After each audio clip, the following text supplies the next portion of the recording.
Haji Faisal tak berani komentari kedekatan Fuji dengan Asnawi Mangkualam.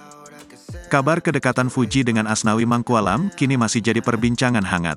Terbaru, Fuji dikabarkan menjemput Asnawi Mangkualam di bandara.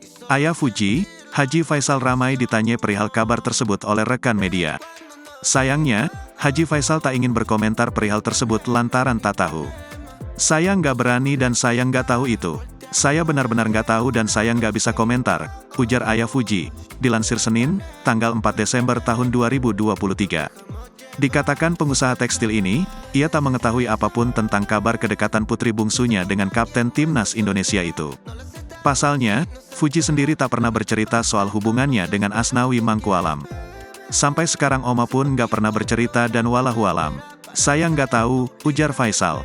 Oleh karena itu, dirinya tak bisa menjawab dan membahas hal itu dengan pasti. Faisal pun meminta rekan media untuk menanyakan hal tersebut langsung kepada Fuji.